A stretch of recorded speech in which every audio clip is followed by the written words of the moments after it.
नमस्ते बच्चों। आज की ताशिका में हम आपकी चौथी कक्षा की पहली कविता प्रार्थना का यहाँ पर रिवीजन लेने वाले हैं।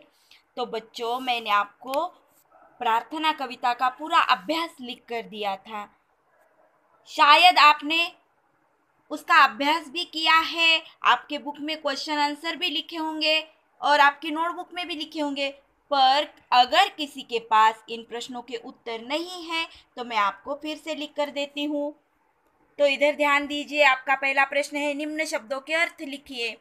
तो देखो, पहला शब्द है प्रभु, उसका अर्थ है भगवान। दूसरा है दाता, देने वाला, तारक, उद्धारक। चौथा है विपत्ति, संकट। पांचवा है सन्मार्ग, सच्चा रास्ता। भान, एहसास। तो बच्चों, इन शब्दों के अर्थ कविता के नीचे दिए वाले शब्दार्थों में है, तो वो देखकर भी आप लिख सकते हैं। प्रश्न दूसरा, निम्न प्रश्नों के उत्तर दीजिए। देखो, पहला प्रश्न है, सुख शांति दाता कौन है?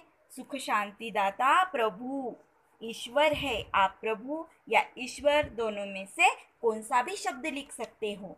दूसरा प्रश्न है, जग के विधाता कौन है? जग के विधाता ईश्वर है। तीसरा प्रश्न है, बालक भगवान से क्या देने की प्रार्थना कर रहे हैं? उसका उत्तर है, बालक भगवान से ज्ञान सन्मार्ग की ओर ले चलने की प्रार्थना कर रहे हैं। देखो, चौथा प्रश्न है, किस पथ पर बढ़ना चाहते हैं? बालक किस पथ पर बढ़ना चाहते हैं? उसका उत्तर आपको लिखना है, बालक धर्म पथ पर बढ़ना चाहते हैं। किस पथ पर बढ़ना चाहते हैं?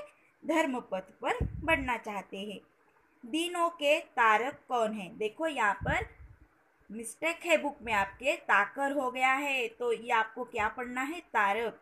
दिनों के तारक कौन है? दिनों के तारक ईश्वर है। तीसरा प्रश्न है आपका, वाक्यों में प्रयोग कीजिए।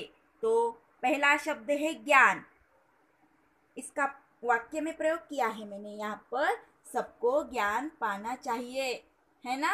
सबको ज्ञान पाना चाहिए। धर्म, हमारा धर्म सबकी भलाई करना है। तीसरा है संकट, हमें संकटों से नहीं घबराना चाहिए। चौथा है सन्मार्ग, हमें सन्मार्ग पर चलना चाहिए। चौथा प्रश्न है, भावार्थ लिखिए। देखो, एक पंक्ति है कविता में से दिए वाली, तो उसका भावार्थ आपको स्पष्ट करना है।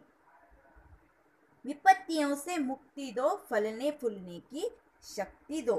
तो बच्चे प्रार्थना कर रहे हैं भगवान से कि विपत्तियों से हमें मुक्ति दो और हमें फलने फूलने की शक्ति दो। इसका भावार्थ है, हे भगवान, हमें मुसीबतों से मुक्ति दो। जो हमारे जीवन में मुसीबतें, संकट आ रहे हैं, उनसे हमें मुक्ति दो और विकास की दिशा में बढ़ा दो और हमें हमारे खुद के विकास की दिशा में बढ़ा दो।